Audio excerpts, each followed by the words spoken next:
शाम के 5 बजे ऑफिस में बैठा आलोक अपनी मोहब्बत के डेथ सर्टिफिकेट पर दस्तखत करने जा रहा था। तलाक के वो कागज जिन्हें उसकी पत्नी मेघा ने 1 महीने पहले ही साइन करके भिजवा दिया था, किसी बेजान कागज की तरह नहीं, बल्कि एक जिंदा धधकते हुए अंगारे की तरह उसकी दराज में पड़े थे। हर बार जब वह उन्हें छूता, उसे मेघा के वो आखिरी शब्द याद आ जाते जो जहर बुझे तीर की तरह उसके दिल में आज भी चुभते थे। मैं घुट घुट कर नहीं जी सकती इस मिडिल क्लास जिंदगी में, आलोक। मेरे सपने तुम्हारी इस छोटी सी दुनिया से बहुत बड़े हैं। मैं मॉडलिंग के लिए बनी हूं, तुम्हारी मां के ताने सुनने और घर के काम करने के लिए नहीं। यह कहकर वह उस घर की दहलीज लांघ गई थी जहां उसने कभी साथ जीने मरने की कस्में खाई थीं। जब रिश्ता ही मर चुका है तो इस कागज पर दस्तखत करने में कैसा डर? आलोक ने खुद को मजबूत करते हुए पेन उठाया। तभी उसके फोन की घंटी बजी। स्क्रीन पर मेघा की मां का नाम चमक रहा था। एक पल को उसने सोचा, फोन न उठाए। जो रिश्ता ही नहीं रहा, उससे जुड़ी हर चीज से अब क्या वास्ता। लेकिन फिर न जाने उसके दिमाग में क्या आया, उसने फोन उठा लिया। जी मां जी। दूसरी तरफ से जो आवाज आई वह एक तूफान की पहली चीख थी। आलोक बेटा, तू कहां है? मेघा। हमारी मेघा सुबह से घर नहीं लौटी। सुनते ही आलोक का दिल सीने से बाहर आ गया। क्या? वो चौंकते हुए बोला।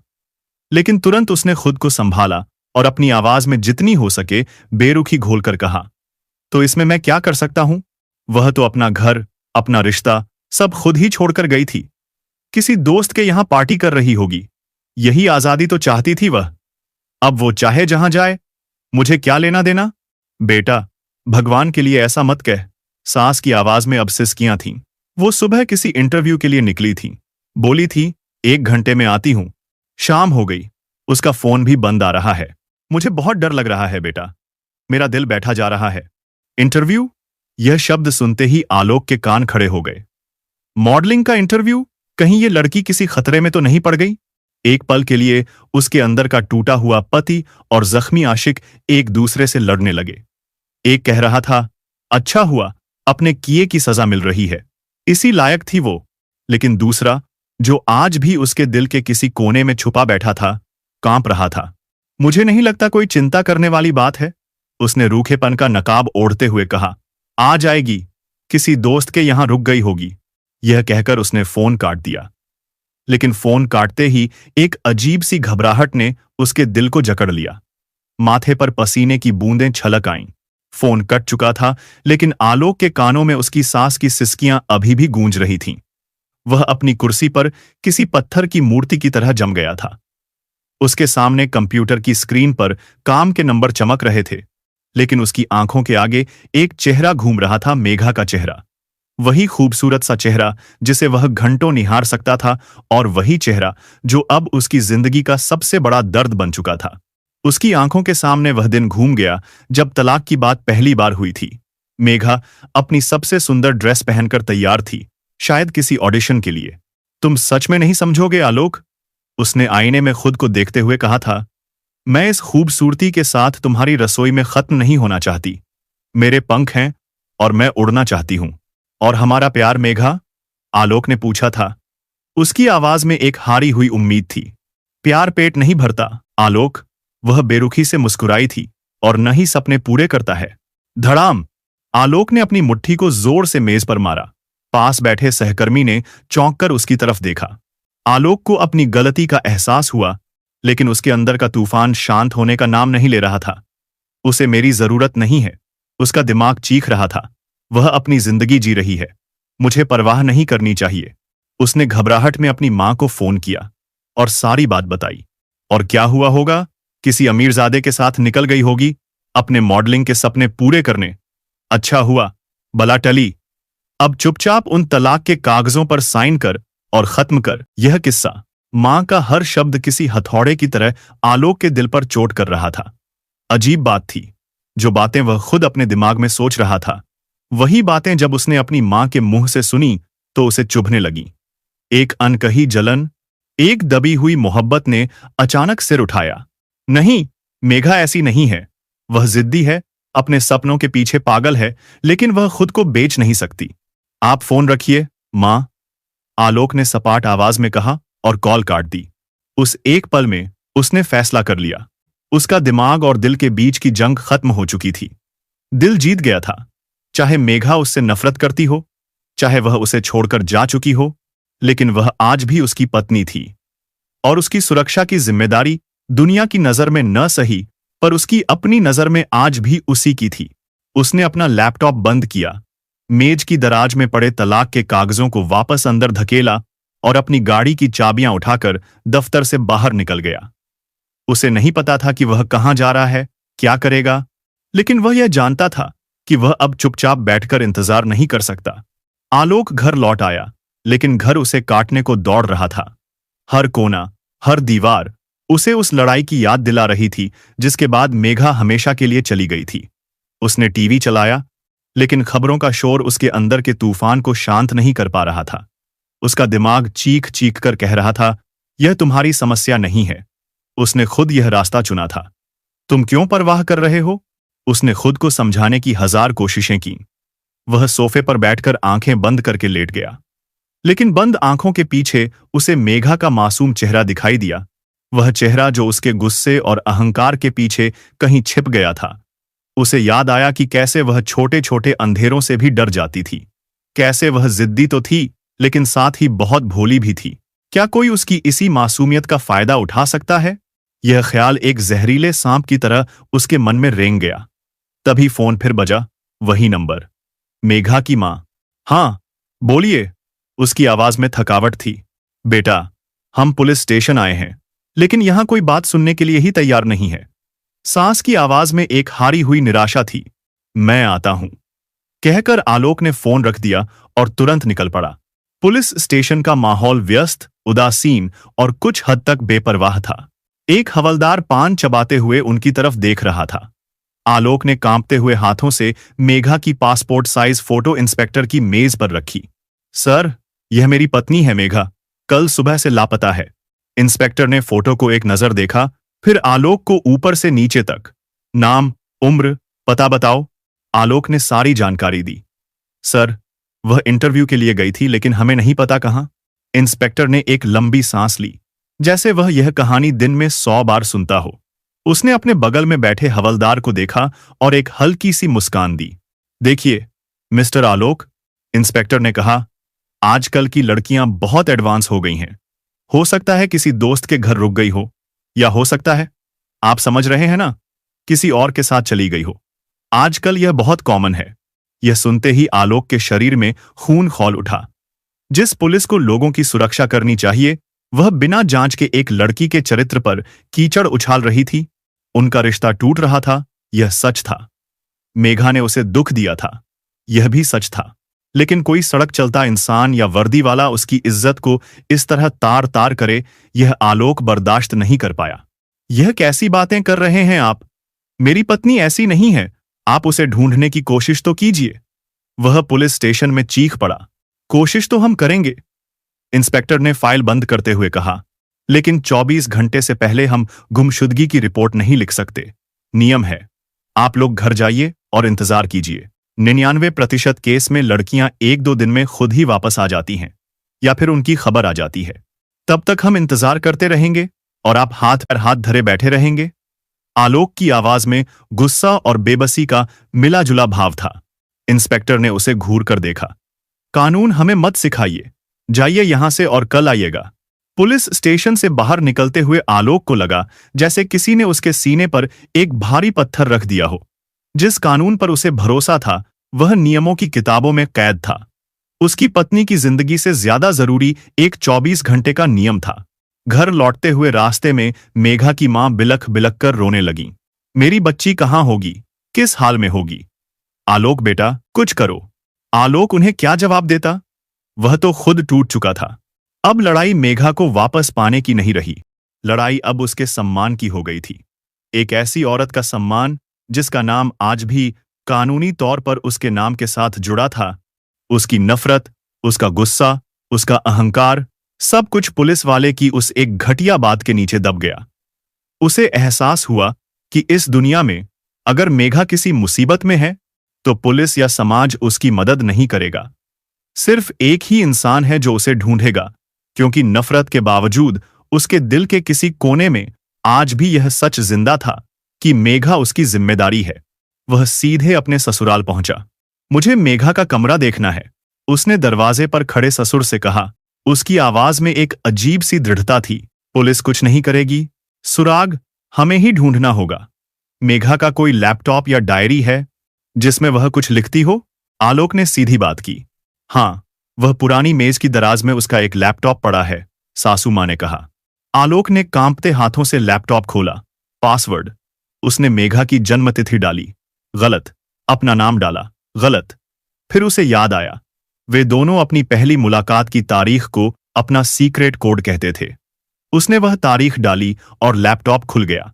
उसका दिल जोर जोर से धड़क रहा था। उसने ब्राउजिंग हिस्ट्री, हाल की फाइलें, ईमेल, सब कुछ खंगालना शुरू कर दिया। हर क्लिक के साथ उसकी उम्मीद बढ़ती और फिर टूट जाती। सब कुछ सामान्य था। ऑनलाइन खरीदारी की वेबसाइट, खाना बनाने की रेसिपी और कुछ गाने। कहीं भी किसी नौकरी या इंटरव्यू का कोई जिक्र नहीं था। और तभी उसकी नजर मेज पर पड़े एक रंगीन पैम्फलेट पर पड़ी। उस पर बड़े बड़े अक्षरों में लिखा था, चमकती दुनिया में करियर बनाएं। ड्रीम इवेंट्स को चाहिए युवा, स्मार्ट लड़कियां, आकर्षक वेतन और शानदार मौके। पता, सेक्टर 18, नोएडा। आलोक के हाथ कांप गए। यह एक सुराग था, एक असली ठोस सुराग। उसकी लड़ाई का पहला पड़ाव अब तय हो चुका था। पैम्फलेट आलोक के हाथ में कांप रहा था। यह कागज का टुकड़ा नहीं, बल्कि एक उम्मीद की लौ थी जो नफरत की आंधी में जलने की कोशिश कर रही थी। नोएडा, सेक्टर 18। उसे नहीं पता था कि यह पता मेघा के सपनों का दरवाजा था या किसी भयानक साजिश का पहला पड़ाव। वह घर से निकला तो मेघा के पिता ने कहा, बेटा, मैं भी चलता हूं। आलोक ने एक पल के लिए उनकी तरफ देखा, फिर सपाट आवाज में कहा, नहीं, अगर वहां कुछ गड़बड़ हुई तो मैं नहीं चाहता कि आप लोग किसी खतरे में पड़ें। आप घर पर रहें, जैसे ही कुछ पता चलता है मैं आपको फोन करूंगा। सेक्टर 18 का वह पता एक पुरानी कमर्शियल बिल्डिंग में था। लिफ्ट की जगह तंग सीढ़ियां थीं। तीसरे माले पर एक छोटे से दरवाजे पर बोर्ड लगा था, ड्रीम इवेंट्स। आलोक का दिल जोर से धड़का। उसने गहरी सांस ली और दरवाजा खटखटाकर अंदर झांका। ऑफिस छोटा और साधारण था। एक तरफ 2-3 लड़कियां घबराई हुई सी बैठी थीं। सामने एक मेज पर करीब 40 साल की एक महिला बैठी थी, तेज, तर्रार, मॉडर्न, जिसके चेहरे पर एक बनावटी मुस्कान चिपकी हुई थी। Yes, how can I help you? महिला ने उसे ऊपर से नीचे तक तौलते हुए पूछा। आलोक ने कांपते हुए हाथों से अपनी जेब से मेघा की तस्वीर निकाली। यह मेरी पत्नी है। क्या वह यहां इंटरव्यू के लिए आई थी? कल सुबह। तस्वीर देखते ही एक पल, सिर्फ एक पल के लिए उस महिला की आंखों में पहचान की एक बिजली सी कौंधी, लेकिन उसने तुरंत खुद को संभाल लिया। उसका चेहरा फिर से सपाट हो गया। यह बदलाव इतना सूक्ष्म था कि कोई और शायद ध्यान न देता, लेकिन आलोक की आंखें एक बाज की तरह थीं। आई एम सॉरी, महिला ने ठंडी आवाज में कहा। इस नाम की कोई लड़की हमारे रिकॉर्ड में नहीं है। हम रोज दर्जनों लड़कियों का इंटरव्यू लेते हैं, सबका चेहरा याद रखना मुमकिन नहीं। प्लीज मैम, एक बार ठीक से देख लीजिए। आलोक की आवाज में अब एक याचना थी। उसने मुझे बताया था कि वह ड्रीम इवेंट्स में इंटरव्यू देने आ रही है। यह देखिए, यह पैम्फलेट उसके कमरे से मिला है। उसने पैम्फलेट की तस्वीर दिखाई। महिला ने तस्वीर को सिर्फ एक नजर देखा और कंधे उचका दिए। यह हमारा पैम्फलेट नहीं है। कोई हमारे नाम का गलत इस्तेमाल कर रहा है। आपको कहीं और पूछताछ करनी चाहिए। पुलिस के पास में गया था। आलोक की आवाज अब थोड़ी ऊंची हो गई। उसकी बेबसी अब गुस्से में बदल रही थी। वे कहते हैं 24 घंटे तक इंतजार करो। मेरी पत्नी गायब है और आप कहती हैं मुझे कुछ नहीं पता। देखिए मिस्टर, महिला की आवाज अब सख्त और रूखी हो गई। उसकी आंखों की बनावटी मुस्कान गायब हो चुकी थी। यह मेरा ऑफिस है, कोई पुलिस स्टेशन नहीं। अगर आपको कोई शिकायत है तो सही जगह जाइए। यहां मेरा और इन लड़कियों का वक्त बर्बाद मत कीजिए। सिक्योरिटी। एक गार्ड तुरंत अंदर आया। इन्हें बाहर का रास्ता दिखाइए। गार्ड ने आलोक का हाथ पकड़ा। उस अपमान के घूंट ने आलोक के अंदर की सारी झिझक खत्म कर दी। उसने जाते जाते उस महिला की आंखों में देखकर कहा, आप झूठ बोल रही हैं। मैं जानता हूं और मैं सच का पता लगाकर रहूंगा। उसे जबरदस्ती सीढ़ियों तक धकेल दिया गया।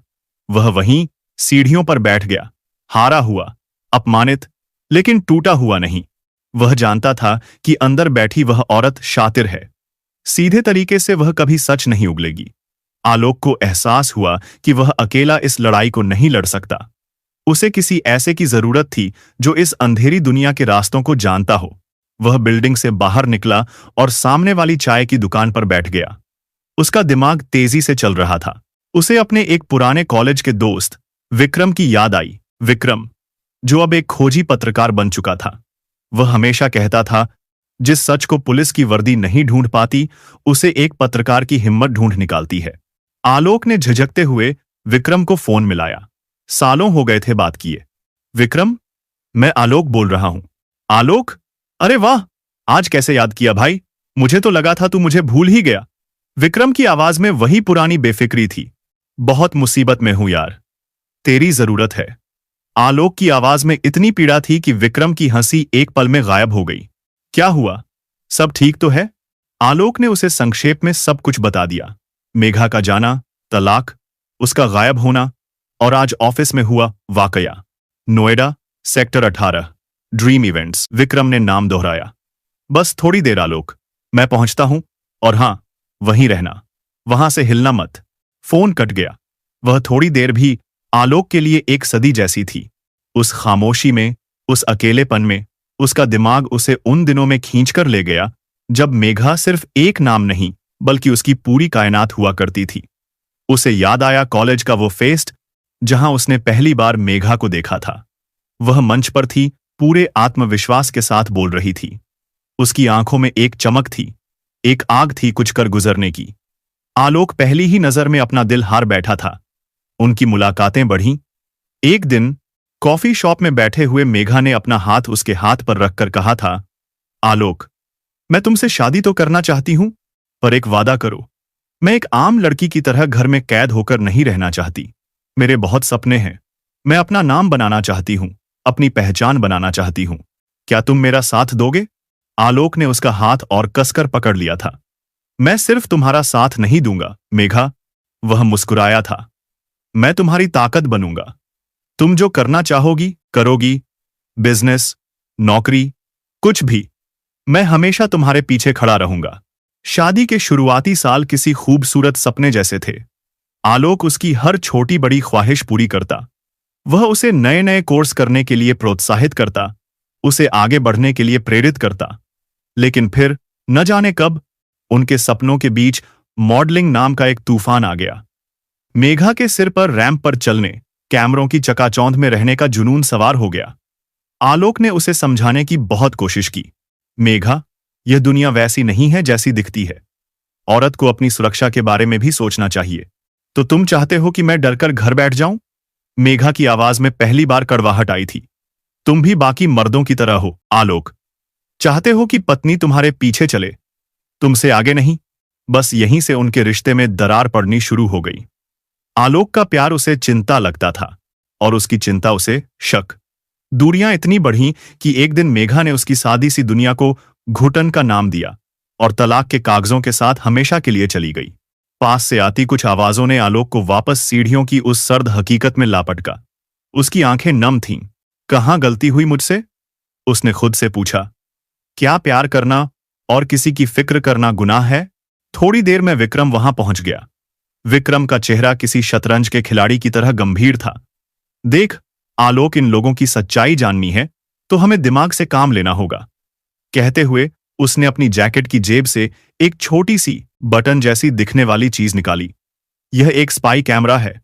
इसे हमें उस ऑफिस के अंदर किसी तरह पहुंचाना होगा। लेकिन कैसे? वहां का गार्ड मुझे दोबारा अंदर घुसने भी नहीं देगा। विक्रम मुस्कुराया। तुम नहीं जाओगे, कोई और जाएगा। उसने अपनी नजरें सड़क के दूसरी तरफ बैठे एक लड़के पर टिका दी। वह लड़का चाय की दुकान पर कप में चाय छानकर डाल रहा था। उम्र यही कोई 15-16 साल होगी। उसकी आंखों में एक अजीब सी उदासी और मजबूरी थी। विक्रम गाड़ी से उतरा और उस लड़के के पास गया। आलोक गाड़ी में बैठा यह सब देख रहा था। विक्रम ने लड़के के कंधे पर हाथ रखा, उससे कुछ देर बात की और फिर उसे कुछ पैसे दिए। लड़का हिचकिचाया, डरा, लेकिन फिर उसने सिर हिला दिया। विक्रम वापस गाड़ी में आया। यह लड़का पूरी मार्केट में यही चाय सप्लाई करता है। अभी ड्रीम इवेंट्स के ऑफिस में ही जा रहा था। मैंने उसे सब समझा दिया है। वो चुपके से उस कैमरे को मेज के नीचे चिपका देगा। क्या वह यह कर पाएगा विक्रम? यह खतरनाक हो सकता है। आलोक की आवाज में चिंता थी। पैसे की जरूरत इंसान से कुछ भी करवा लेती है आलोक। अगले 15 मिनट इंतजार में नहीं, बल्कि सांसों को रोक देने वाली दहशत में बीते। उन्होंने देखा कि छोटू डरते डरते चाय लेकर बिल्डिंग में घुसा। आलोक का दिल जोर जोर से धड़क रहा था। हर एक पल उसे ऐसा लग रहा था जैसे अभी कोई चीख सुनाई देगी और सब खत्म हो जाएगा। 15 मिनट बाद छोटू लगभग दौड़ता हुआ बिल्डिंग से बाहर आया। उसका चेहरा सफेद पड़ चुका था। वह सीधा विक्रम की गाड़ी के पास आया। हो गया भैया, उसने हांफते हुए कहा। मैडम किसी से फोन पर बात करने के लिए उठी थी, मैंने चिपका दिया। लेकिन वो लोग बहुत खतरनाक हैं। वो लड़कियों से बहुत गंदी गंदी बातें कर रहे थे। यह कहकर वह बिना रुके चाय की दुकान की तरफ भाग गया। अब इंतजार का दूसरा दौर शुरू हुआ। विक्रम ने अपने लैपटॉप को कैमरे के रिसीवर से जोड़ा। स्क्रीन पर धुंधली सी तस्वीरें उभरी और फिर ड्रीम इवेंट्स के ऑफिस का अंदर का नजारा साफ हो गया। कैमरा ठीक जगह लगा था। वे दोनों किसी शिकारी की तरह लैपटॉप की स्क्रीन पर आंखें गड़ाए बैठे रहे। ऑफिस में सब कुछ सामान्य लग रहा था। कुछ और लड़कियां इंटरव्यू के लिए आईं और गईं। वह औरत, जिसका नाम उन्हें बाद में पता चला मैडम रोशनी था, सबसे वही बनावटी मुस्कान के साथ बात कर रही थी। आलोक को लगने लगा कि शायद आज भी कुछ हाथ नहीं लगेगा। लेकिन शाम ढलते ही, जैसे ही आखिरी लड़की ऑफिस से निकली, असली खेल शुरू हुआ। मैडम रोशनी ने दरवाजा अंदर से बंद किया। फिर उसने किसी को फोन किया। कोई नहीं है, आ जाओ। 10 मिनट बाद 2 मोटे तगड़े खतरनाक दिखने वाले आदमी ऑफिस में दाखिल हुए। उन्हें देखकर ऐसा लग रहा था जैसे वे कोई बिजनेस पार्टनर नहीं, बल्कि किसी कसाई खाने के जल्लाद हों। कितनी चिड़ियां हैं? उनमें से एक ने अपनी घिनौनी हंसी के साथ पूछा। 2। लेकिन एक तो ज्यादा ही फड़फड़ा रही है, कल वाली, जो खुद को बड़ी मॉडल समझ रही थी। यह सुनते ही आलोक का खून जम गया। वह जानता था यह बात मेघा के लिए हो रही है। तो काट दो उसके पर, चौधरी गुर्राया। उसे याद दिला दो कि पिंजरे में आने के बाद चिड़िया गाना नहीं गाती, सिर्फ हुक्म मानती है। कोई जरूरत नहीं है। आगे जाने के बाद सब सीधी हो जाती हैं। उनकी बातें, उनकी हंसी उस छोटे से कमरे में गूंज रही थी, और यहां गाड़ी में बैठे आलोक के सीने में किसी जलते हुए भाले की तरह चुभ रही थी। उसने अपनी मुट्ठियां जोर से भींच लीं। विक्रम ने उसके कंधे पर हाथ रखा। शांत आलोक, शांत। यह गुस्सा हमें कमजोर करेगा। देखो, हमें वो मिल गया जिसका हमें इंतजार था।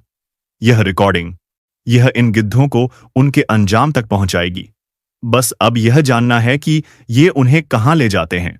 गाड़ी एक अंधेरी गली में खड़ी थी और लैपटॉप की स्क्रीन बंद हो चुकी थी, लेकिन चौधरी के वो घिनौने शब्द आलोक के कानों में किसी पिघले हुए लावे की तरह उबल रहे थे। काट दो उसके पर। आलोक की आंखों से आंसू सूख चुके थे।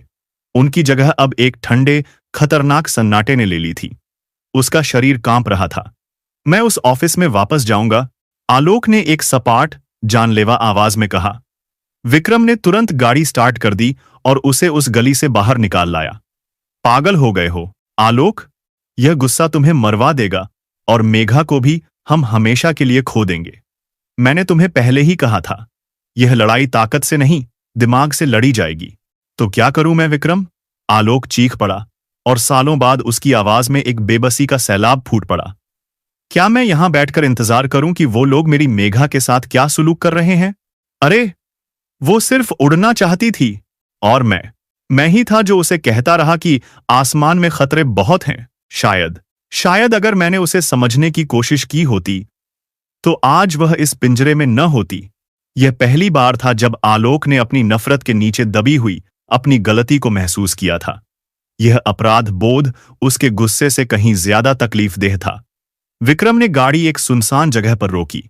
अब मेरी बात ध्यान से सुनो, हमें उस अड्डे का पता लगाना होगा विक्रम, आलोक ने एक सपाट, जानलेवा आवाज में कहा, जहां उन्होंने मेघा को रखा है। मैं जानता हूं, विक्रम ने कहा, लेकिन कैसे? रोशनी जैसी शातिर औरत कभी कोई सुराग नहीं छोड़ेगी। उसका पीछा करना खतरनाक हो सकता है। विक्रम ने एक पल सोचा। उसकी पत्रकार वाली अनुभवी आंखें चारों तरफ का जायजा ले रही थीं। आलोक, हर बड़े राज की सबसे कमजोर कड़ी वो छोटे लोग होते हैं जो सब कुछ देखते हैं लेकिन खामोश रहते हैं। इस बिल्डिंग के आसपास की दुकानें, चाय वाला, पान वाला, किराने वाला, ये लोग इस इलाके की जिंदा सीसीटीवी फुटेज हैं। आलोक को यह बात तर्कसंगत लगी। यह एक ऐसी चाल थी जिसमें खतरा कम और जानकारी मिलने की संभावना ज्यादा थी। अगली सुबह वे दोनों एक बार फिर उसी इलाके में थे। दुकानदारों से पूछताछ की, लेकिन कुछ पता नहीं चला। फिर उनकी नजरें सड़क के कोने में एक छोटी सी पान की दुकान पर पड़ी। वहां एक बुजुर्ग आदमी बैठा था, जिसके चेहरे पर जिंदगी के उतार चढ़ाव की गहरी लकीरें थीं। आलोक ने इस बार खुद बात करने का फैसला किया। वह बुजुर्ग के पास गया। उसकी आवाज में एक टूटे हुए पति का दर्द था। बाबा, यह मेरी पत्नी है। 1 हफ्ते से गायब है। पता चला है कि वह आखिरी बार इसी ऑफिस में आई थी। अगर आपने उसे देखा हो या इस ऑफिस के बारे में कुछ भी जानते हो तो प्लीज मेरी मदद कीजिए। बुजुर्ग ने एक पल के लिए तस्वीर को देखा, फिर बोला, बेटा, ये लोग अच्छे नहीं हैं। उसने अपनी आवाज को लगभग फुसफुसाहट में बदल दिया। जो तुम सोच रहे हो वो सच है। यह कोई ऑफिस नहीं, लड़कियों को फंसाने का अड्डा है। कहां ले जाते हैं उन्हें? आलोक की सांस अटक गई। यहां से बाहर भेज देते हैं। मेरठ, मुजफ्फरनगर, उधर के कोठों पर। मेरठ, कोठा, यह शब्द आलोक के दिमाग में हथौड़ों की तरह बजे। उसका पूरा शरीर सुन्न पड़ गया। उसकी आंखों के आगे अंधेरा छा गया। आलोक अब खुद को संभाल नहीं पा रहा था। उसके पैर लड़खड़ा गए और वह वहीं सड़क के किनारे बैठ गया। उसकी सांसें तेज हो गई थीं और आंखें एक खालीपन में घूर रही थीं। मेरी मेघा, मेरी पवित्र मेघा। उस नरक में वह बुदबुदाया। उसके मुंह से आवाज नहीं, सिसकियां निकल रही थीं। विक्रम ने उसे एक पास की चाय की दुकान में बैठाया और पानी पिलाया। आलोक जी, अब हमें पता चल गया है। अब हम प्लान बनाएंगे। मैं अपने संपर्कों से बात करके पुलिस का एक खास दस्ता लेकर जाऊंगा। लेकिन आलोक के चेहरे पर अब दर्द की जगह एक बर्फीली शांति थी। उसने विक्रम की तरफ देखा। नहीं, उसने धीमी लेकिन दृढ़ आवाज में कहा, पुलिस की रेड से हड़कंप मचेगा। वे मेघा को मार सकते हैं या कहीं और ले जा सकते हैं। मैं यह जोखिम नहीं उठा सकता। तो फिर क्या करेंगे हम? विक्रम ने पूछा। आलोक की आंखों में अब एक खतरनाक संकल्प था। मैं वहां जाऊंगा। मैं खुद एक ग्राहक बनकर उस कोठे पर जाऊंगा और अपनी मेघा को खुद बाहर निकालूंगा। विक्रम हैरानी और चिंता से आलोक को देखता रह गया। यह ख्याल ही आलोक को घिन से भर रहा था। उसे यह भी पता था कि यह एक जानलेवा कदम हो सकता है। अगर उसकी असलियत सामने आ गई तो उसे वहीं मारकर फेंक दिया जाएगा। लेकिन मेघा की तस्वीर उसकी आंखों के सामने थी और यही तस्वीर उसे हिम्मत दे रही थी। उसने अपनी बची खुची जमा पूंजी निकाली। घर में रखे मां के कुछ गहने जो उन्होंने बुरे वक्त के लिए रखे थे, उन्हें भी चुपचाप उठा लिया। कहां जा रहा है बेटा? मां ने पूछा। मेघा को लेने जा रहा हूं मां, उसने बिना उनकी आंखों में देखे कहा। लौटकर आया तो उसके साथ आऊंगा, और अगर नहीं आया तो समझ लेना कि मैंने कोशिश की थी। यह कहकर वह घर से निकल गया। वह जानता था कि वह अपनी जिंदगी का सबसे बड़ा जुआ खेलने जा रहा है। एक ऐसा जुआ जिसमें या तो वह अपनी मेघा को वापस पाएगा या अपनी जिंदगी हमेशा के लिए हार जाएगा। एक काली अंधेरी रात में आलोक और विक्रम एक पुरानी गाड़ी में मेरठ की तरफ जा रहे थे। पूरे रास्ते आलोक ने एक शब्द भी नहीं बोला। विक्रम ने कई बार उसे समझाने की कोशिश की थी। आलोक जी, यह बहुत खतरनाक है। कम से कम 2-3 लोगों को और साथ ले चलें। मेरे कुछ दोस्त हैं जो। नहीं, आलोक ने बीच में ही रोक दिया। जितने ज्यादा लोग उतना ज्यादा शक। मैं अकेले जाऊंगा। तुम बस गाड़ी लेकर बाहर इंतजार करना। मेरठ पहुंचकर वे उस बदनाम कबाड़ी बाजार की तरफ बढ़े। जैसे जैसे वे उस इलाके के करीब आते गए, आलोक का दिल तेजी से धड़कने लगा।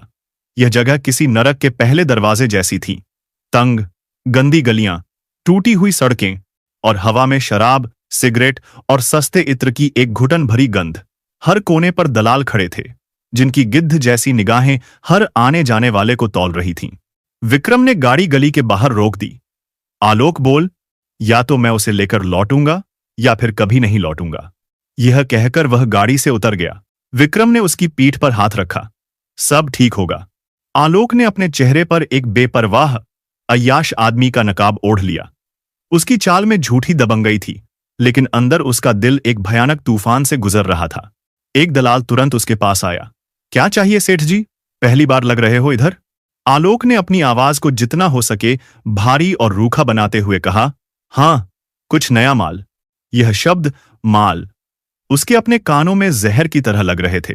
जिस औरत को कभी उसने देवी की तरह पूजा था, आज वह उसी जैसी किसी के लिए यह शब्द इस्तेमाल कर रहा था। दलाल उसे एक पुराने जर्जर मकान की तरफ ले गया। अंदर दाखिल होते ही आलोक को लगा जैसे वह किसी जीवित कब्रगाह में आ गया हो। तेज, कान फाड़ देने वाला संगीत बज रहा था। कुछ लड़कियां बेमन से नाच रही थीं। उनकी आंखें खाली थीं, जैसे उनकी आत्माएं निचोड़कर फेंक दी गई हों। चारों तरफ शराब में धुत लोग बैठे थे, अपनी हवस की आग में झुलस रहे थे। आलोक की नजरें एक एक चेहरे को स्कैन कर रही थीं।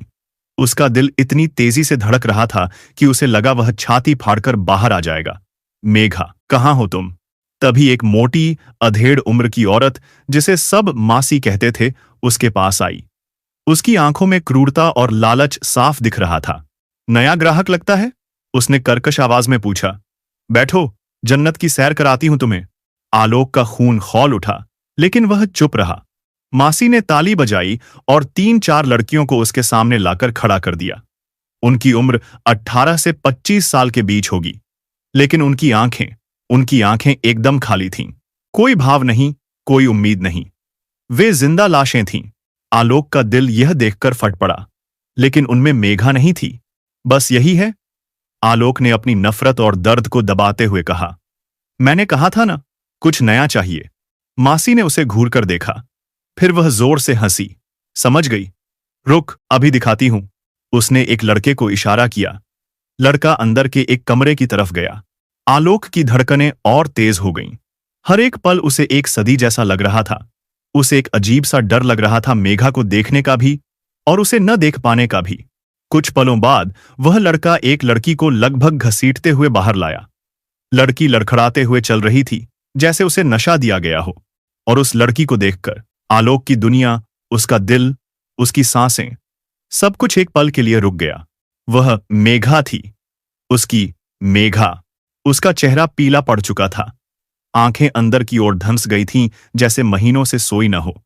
उसके शरीर पर एक भड़कीला, सस्ता सा घाघरा चोली था, जो उसके जिस्म को ढकने से ज्यादा उघाड़ रहा था। उसकी बाहों पर, गर्दन पर, हर उस जगह जहां नजर जा सकती थी, चोट के नीले काले निशान साफ दिख रहे थे। आलोक को लगा जैसे किसी ने उसके सीने में खौलता हुआ लावा उड़ेल दिया हो। उसका मन किया कि वह चीखकर दुनिया को बता दे कि यह उसकी पत्नी है, उसकी इज्जत है, और उन सब दरिंदों को अपने हाथों से मार डाले जिन्होंने उसकी यह हालत की थी। लेकिन उसने अपने दिल पर पत्थर रख लिया। उसने अपने अंदर उठ रहे तूफान को पी लिया। एक भी गलत कदम और सब खत्म हो जाता। एक भी आंसू और उसका नकाब उतर जाता। अगर उसे मेघा को बचाना था। मेघा ने अपनी खाली नजरों से उसे देखा, पर शायद नशे, दर्द या गहरी निराशा के कारण वह उसे पहचान नहीं पाई, या शायद वह इस नरक में अपने पति को देखने की कल्पना भी नहीं कर सकती थी। उसके लिए तो शायद आलोक की दुनिया अब एक भूले हुए सपने जैसी थी। इसका क्या लोगी? आलोक ने अपनी कांपती हुई आवाज को साधते हुए पूछा। उसकी अपनी आवाज उसे किसी और की लग रही थी। मासी ने एक बड़ी रकम बताई।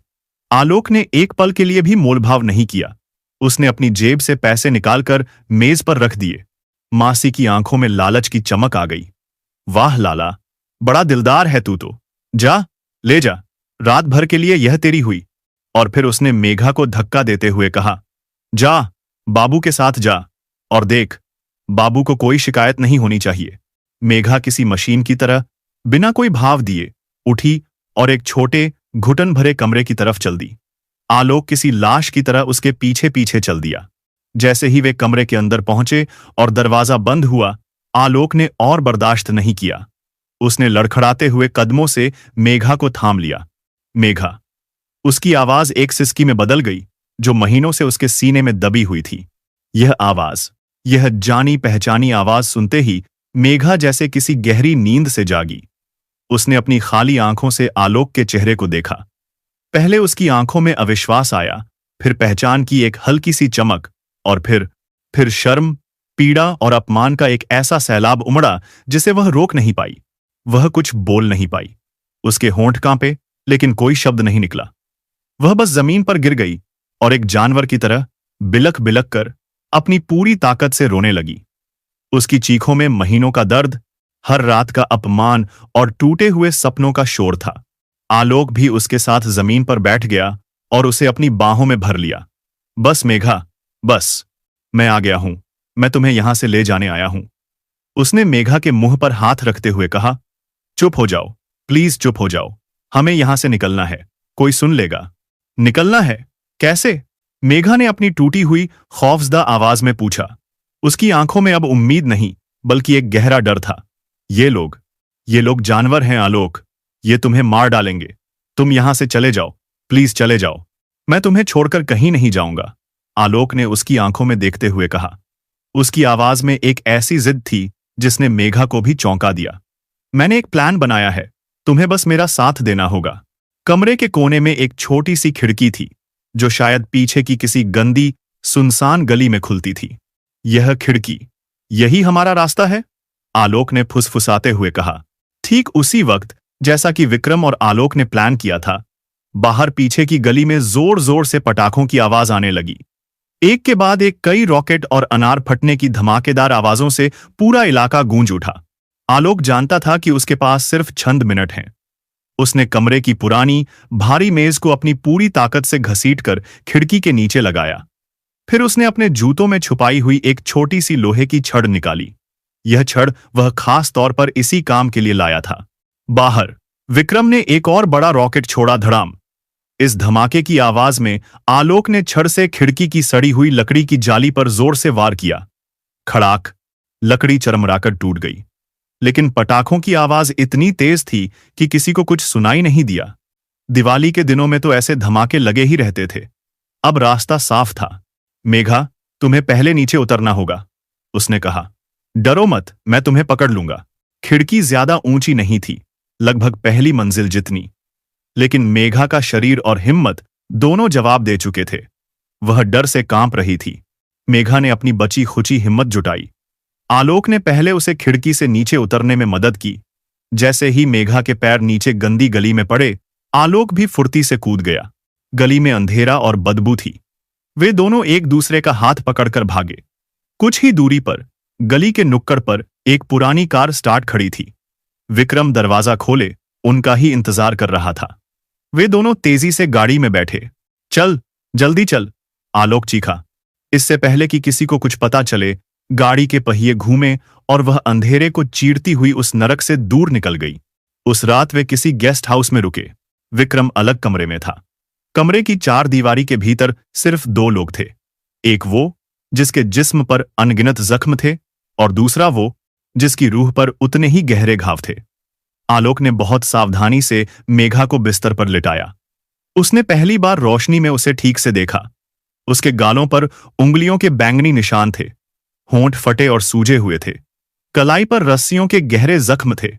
आलोक ने पानी और तौलिया लिया और बहुत धीरे से मेघा के जख्मों को साफ करने लगा। हर बार जब गीला कपड़ा उसकी त्वचा को छूता, मेघा का पूरा शरीर सिहर उठता। वह अपनी आंखें मूंद लेती, जैसे किसी और चोट के लिए खुद को तैयार कर रही हो। दर्द हो रहा है? आलोक ने बहुत धीमी आवाज में पूछा। मेघा ने कोई जवाब नहीं दिया, बस अपनी खाली निगाहों से छत को देखती रही। उस रात आलोक बिस्तर के पास जमीन पर बैठ गया। वह बस उसे देखता रहा। सुबह की पहली किरण के साथ आलोक बाहर से चाय और कुछ खाने का सामान ले आया। मेघा बिस्तर के कोने में सिमटी बैठी थी। मेघा, कुछ खा लो। आलोक ने प्लेट उसकी तरफ बढ़ाई। मेघा की नजरें आलोक से मिलीं, जिनमें एक गहरा, असहनीय अपराध बोध था। तुम क्यों आए आलोक? उसने पूछा, और हर शब्द के साथ उसकी आंखों में आंसू भर आए। मैंने तुम्हें छोड़ा था, मैंने तुम्हारी मोहब्बत को ठुकराया, मैंने तुम्हारे साथ वो सब किया जो एक पत्नी को कभी नहीं करना चाहिए। तलाक के कागजों पर दस्तखत करके भेज दिए। मैंने तुम्हारी छोटी सी दुनिया को घुटन कहा, तुम्हारे प्यार को पिछड़ापन कहा। मैं तुम्हें नफरत से देखती थी। फिर भी तुमने अपनी जान दांव पर लगाकर मुझे उस नरक से क्यों निकाला? यह पूछते पूछते उसका गला भर आया। आलोक ने प्लेट एक तरफ रखी। उसकी अपनी आंखें भी नम हो चुकी थीं। वह उसके बिल्कुल पास आकर बैठ गया। तुम जानती हो मेघा, जब तुमने मुझे छोड़ा तो मुझे लगा कि मेरी दुनिया खत्म हो गई। मैं तुमसे नफरत करने लगा था। रोज सोचता था कि काश तुम मेरी जिंदगी में कभी आई ही नहीं होती। तलाक के उन कागजों पर दस्तखत करने के लिए मैंने कितनी बार पेन उठाया, तुम्हें पता भी नहीं। पर हर बार मेरा हाथ कांप जाता था, क्योंकि नफरत के नीचे, बहुत गहरे, मेरे दिल के किसी कोने में एक सच दबा हुआ था। उसने एक गहरी सांस ली। वो सच यह था कि मैंने तुमसे प्यार किया था, मेघा। सच्चा प्यार। और सच्चा प्यार शर्तों पर नहीं होता। वह यह नहीं देखता कि सामने वाला तुम्हारे साथ है या नहीं। वह यह नहीं पूछता कि तुमने उसके लिए क्या किया। प्यार तो बस देता है, बिना कुछ उम्मीद के। मेघा के आंसू अब बहने लगे थे। उसने अपना चेहरा अपने घुटनों में छुपा लिया। जब मुझे पता चला कि तुम किस हाल में हो, मेघा, उस दिन मुझे लगा कि मैं खुद मर जाऊंगा। उसने अपनी आंखों से बहते आंसू पोंछे। मैं तुम्हें इसलिए नहीं बचाने आया कि तुम मेरी पत्नी हो। मैं इसलिए आया क्योंकि तुम मेरी मोहब्बत हो, और मोहब्बत कभी नहीं मरती। अब मेघा जोर जोर से रोने लगी। यह महीनों का दबा हुआ दर्द, अपराध बोध और शर्मिंदगी का सैलाब था। वह हिचकियां लेते हुए बोली, मैंने कितनी बड़ी गलती की, आलोक। मैं अंधी थी। मैं सोचती थी कि तुम मेरे दुश्मन हो, लेकिन सच तो यह था कि तुम्हारी बाहों से ज्यादा सुरक्षित मैं और कहीं नहीं थी। आज जब मैं उस नरक में थी, तो मुझे तुम्हारी हर बात याद आई। तुमने कहा था ना, यह दुनिया वैसी नहीं है जैसी दिखती है। तुम सही थे। और मैं कितनी मूर्ख थी। आलोक ने अपना हाथ धीरे से उसकी तरफ बढ़ाया, और उसने आलोक का हाथ पकड़ लिया और जोर से जकड़ लिया, जैसे वह डूबते हुए को मिला आखिरी सहारा हो। मैं टूट गई हूं आलोक। मैं अब पहले वाली मेघा नहीं रही। तो क्या हुआ? आलोक ने कहा। उसकी आवाज में एक अद्भुत कोमलता थी। टूटी हुई चीजों को जोड़ा जा सकता है, और जब वो जुड़ती हैं तो पहले से ज्यादा मजबूत होती हैं।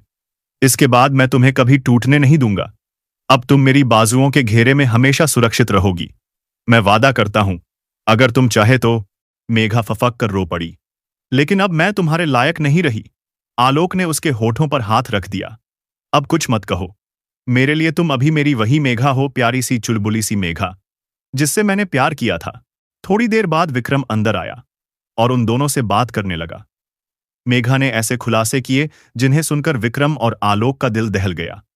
फिर विक्रम बोला, मेघा जी, मैं जानता हूं यह बहुत मुश्किल है, लेकिन क्या आप अपनी कहानी दुनिया को बताएंगी?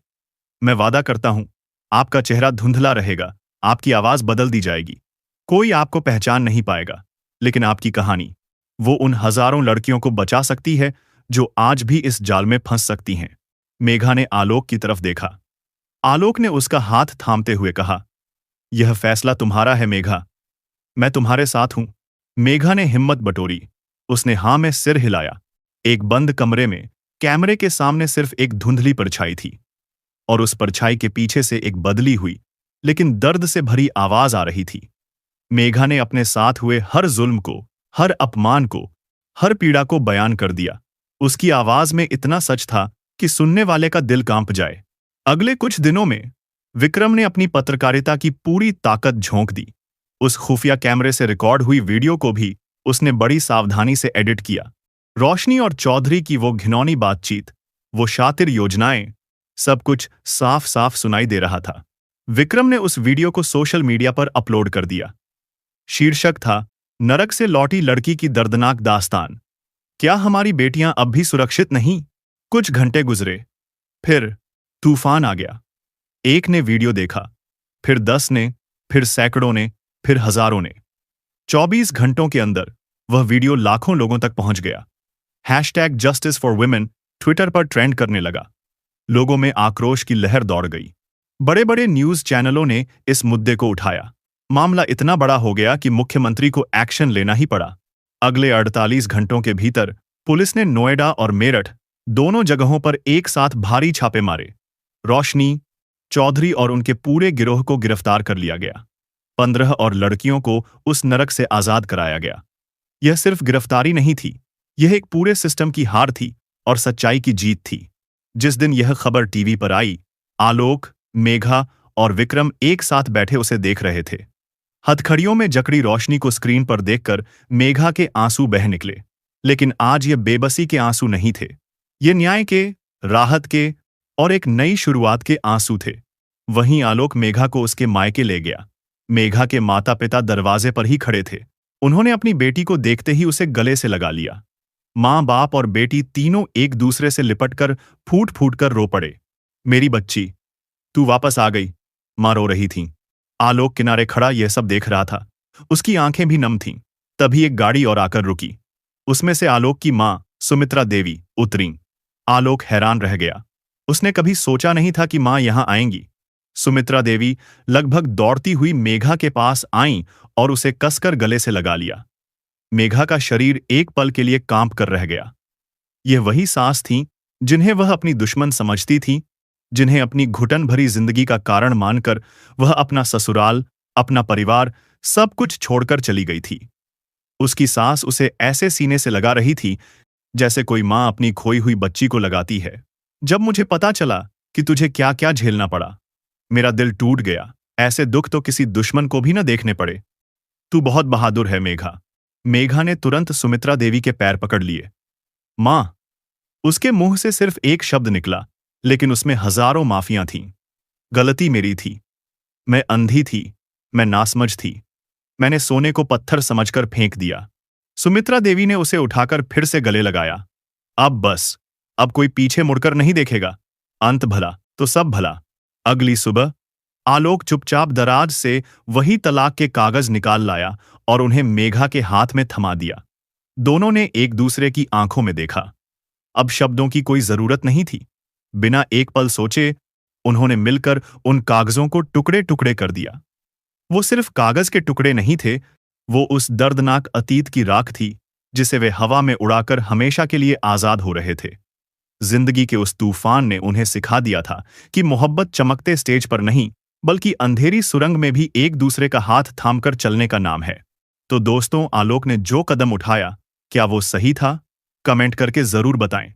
और यह भी बताएं कि आप हमारी कहानियां भारत के किस शहर से सुन रहे हैं।